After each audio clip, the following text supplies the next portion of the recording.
Hey everyone, welcome to Man Cave Garage Workshop. I'm Gary and we're going to be doing a review on this Ryobi Planer that I got on sale from directtools.com. Really kind of curious as to what this thing's going to look like. The box is in pretty bad shape. So I've never had a planer before. It was a deal that was too good to pass up, so it was something I'd always considered getting. So I took a shot and figured I'd get it, and I thought we could do an unboxing of it and then do a test of it to really see how it works. So first time I'm ever going to use one, so you'd be welcome to come along on that journey with me. This was bought from directtools.com. It was a blemished item, so it's why I got it on sale. The box is pretty beat up, so I can see why it may have been blemished. So it might have a little bit of a nicks and dings on it, but hopefully overall it'll work fine. So come along and let's see how it looks.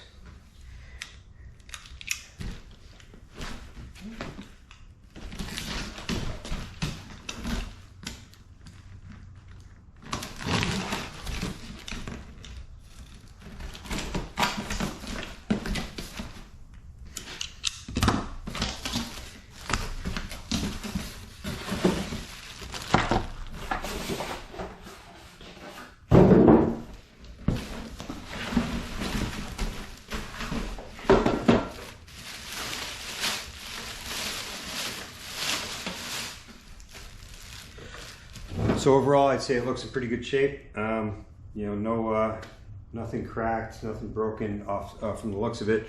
But we're gonna set it up and turn it on and see how it goes.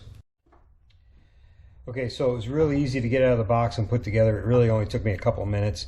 All we had to do here was put this handle on. It really just slid right on top. And then the dust collection right here just has two little hex nuts, hex bolts, using this hex driver that came with it.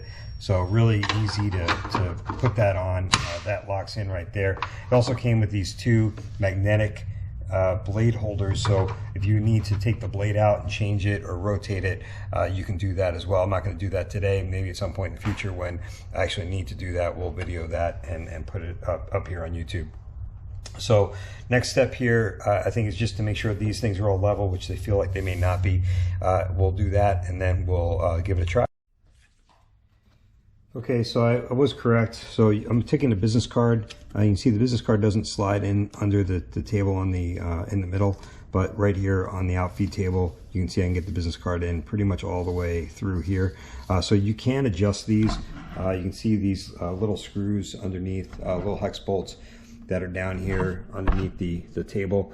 So we just raise those up and do some adjustments and we'll get those level, and that'll be the next thing that we do. All right, so we got it set up. So a couple features I wanted to show you before we get going here. So we do have a nice rocker switch here with an emergency shut off and a lockout tab. We also have the measurement here, so it looks like it is adjustable. I haven't tried to adjust it because it looks like it's pretty accurate. I've got a 3/4 inch pine board here that we're going to do a test piece on. It does say to not do anything shorter than 14 inches long, so that's just about exactly what this is. This does do up to 12.5 inches tall, so I don't anticipate ever needing something that big, but it is there if we need it.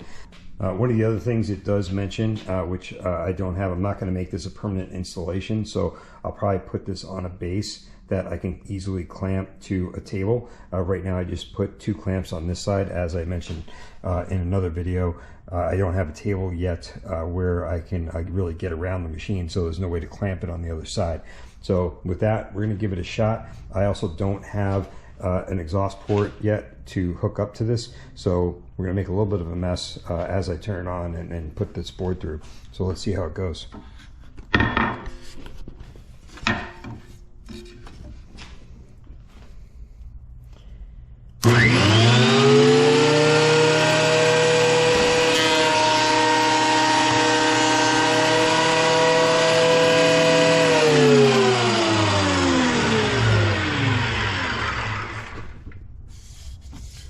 So it did make a nice clean slice there. I do feel a little bit of a divot here. So I did hear that is something that happens on most planers. It's not that bad. Definitely feels like something that could be planed out or sanded out. or cut off if you don't need, or if you have a piece that's longer than you need. Otherwise, I think it did a pretty good job, and for my first time ever playing the board, not bad. So thanks for joining. More to come on this planer. I'm not sure what projects I'm going to use it for. It was a good deal, so I couldn't pass it up. At this point, it's hard to say whether or not I would recommend it. Right now, it looks like it does a good job, so for the price, I'd say let's go.